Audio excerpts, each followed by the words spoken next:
All right, so we had a lot of inquiries during the boat build on a lot of different things that we did here. So I promised a lot of guys different videos, so I figured I'd just make one video on an overview of the boat. You'll have to bear with me here. I'm selfie sticking it. I don't have a sweet camera crew. So we're going over the boat, try to hit everything, try to keep it a short video, and hopefully answer everybody's questions.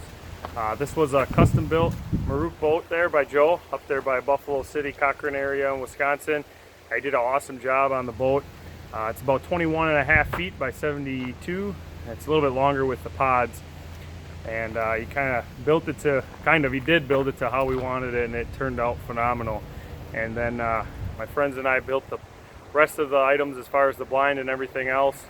And this boat would not be possible with the help of all the friends that came over and put in countless hours, and we crammed this sucker out. It's already duck season here, but we're hoping to get her on the water come Friday. We're going to be brushing it in later today, so I figured I'd do the video, kind of see a little bit of the ins and outs of it without the brush on, and then I'll post some pictures with the brush. So as we go through the boat, we'll show you from the outside, and then I'll also show you all the inside. So as we walk around, one of the first features here on the back is the dog ladder, and then also we did incorporate is the dog door on the back here that's operational with a rod from the inside, so it can be pushed open and pulled shut.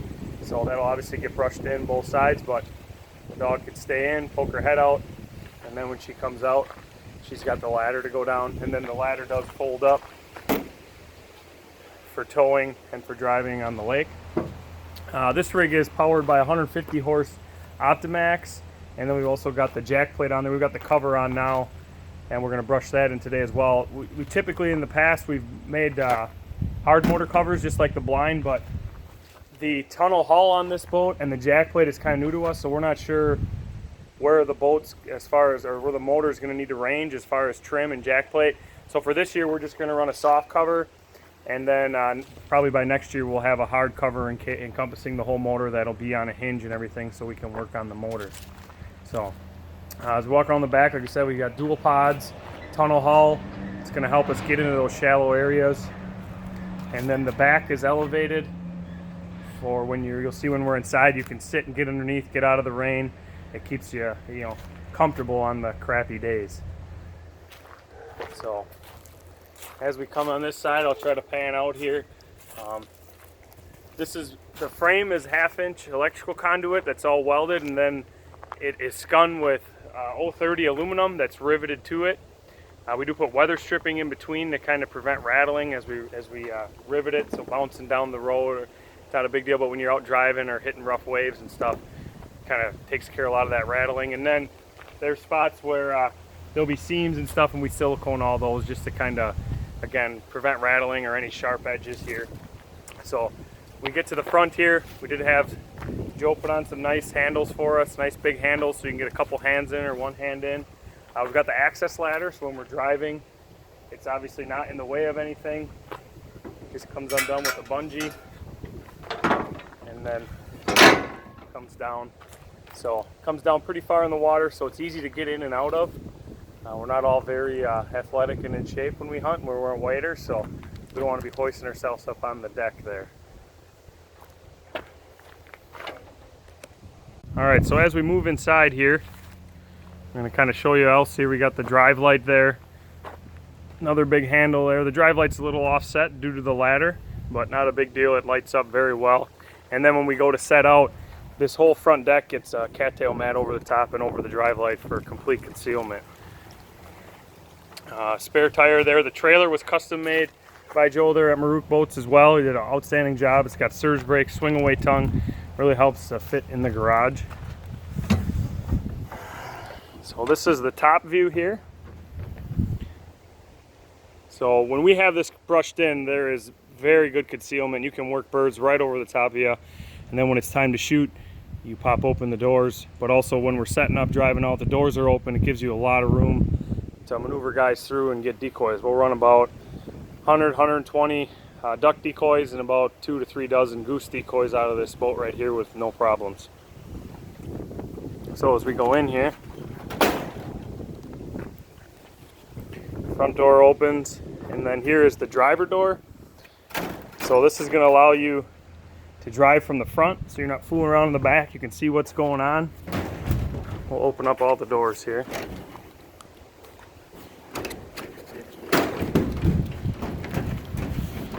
All right, so looking from the back to front here, and if there's the driver.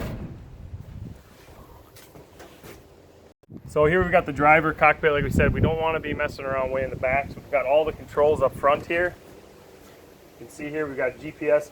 For this year, normally in the other boats we've had GPS. That's onboard GPS with the depth finder and everything. Just for this year, we're going to run the handheld GPS that'll stay in here, and we won't have a depth gauge, but that'll be something that'll be added probably for next year.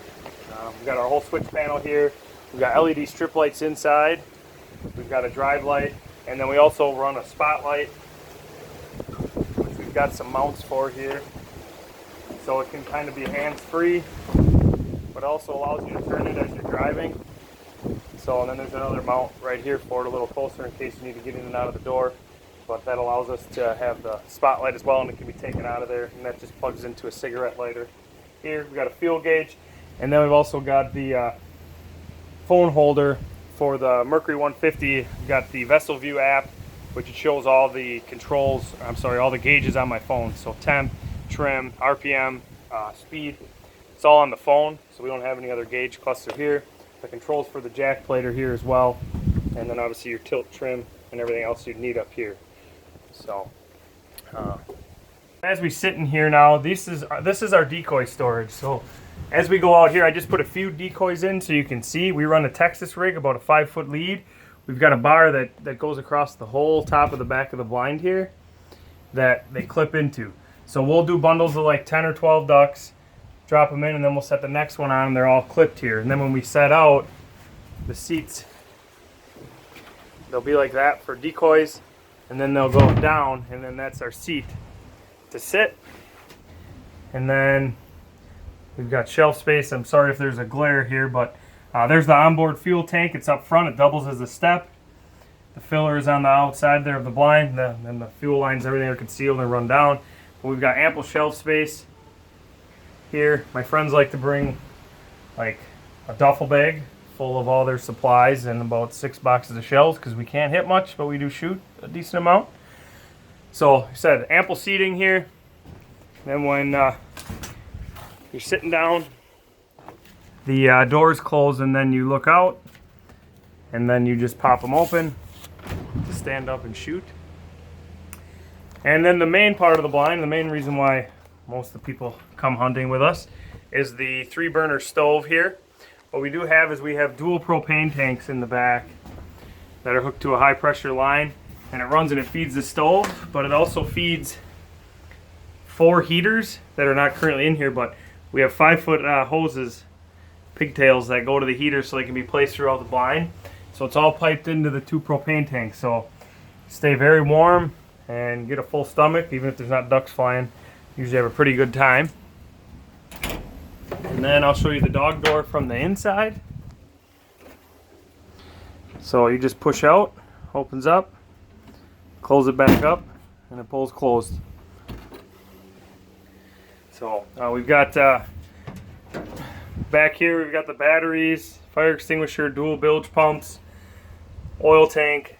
There's foam back here in the corners that Joe put in here. We've got foam on board, and then the pods, and then also the walls are about 4 to 6 inches thick down the sides with foam. We did HydroTurf. It's kind of a knockoff brand of HydroTurf, the floor, the center aisle here. So we're back to the outside of the boat. We showed you the gas tank inside. The gas fill is right here. The way we attach our vegetation is we run a wire, like a chicken wire or cage wire here, and we secure it with little plastic holders that are screwed in. And this will get painted before we brush it, but this allows us, we'll zip tie synthetic cattail mats or raffia grass to this. But then we also can stuff natural vegetation in here, and it holds up real well. This thing will get towed behind the truck a couple 100 miles. We'll go up to Canada. We'll hunt around here a lot of miles, actually probably thousands of miles a season, and it'll hold up really well. The cattail mats will stay on there. we don't have to do anything as far as that. Once we get where we got to hunt, we put out decoys and we push in the cover and we're ready to go. The paint is a sand color. Ricky Torres hooked us up over at Camo Designs. Very helpful with any of the questions we had as far as getting the thing set up, ready to paint, prep work, and the paint turned out awesome. It's a one setup or one stop paint shop there. He's got the paint that's got the self-etching primer right in it. So we were able to spray it in one. We had Jerry over from Fire and Steel. He sprayed it up for us, did a phenomenal job. Turned out awesome. On the bottom we've got the Gator Glide there, David Ward. That actually Joe applied for us up there when he built the boat, but it's like glass. This is very smooth on the bottom. It slides off the trailer. Two guys can push this thing off completely, no problem. One guy can get it for the most part all the way off without a motor. So, and then lastly, the motor, we said we did a 150 Optimax. We had some prop issues, but Chad over at Oxbow hooked us up. Actually picked up my prop today, an Alpha 4 blade. So he was really helpful with that, kind of getting it dialed in there. Like I said, we haven't run a jack plate or a tunnel haul before, but Chad got us dialed in with some props he had in-house, and then we ordered one to kind of fine-tune. So excited to get that on there. We're going to get out probably in 2 days to get her on her maiden hunt, and we will keep you posted. If you guys have any questions, don't be afraid to ask. A lot of these ideas we took from other people. Some of the stuff we came up on our own, but again, can't thank my friends enough for coming out and helping. Really crunch time, and we got this thing dialed in pretty well, so we'll let you know how it hunts. Thanks.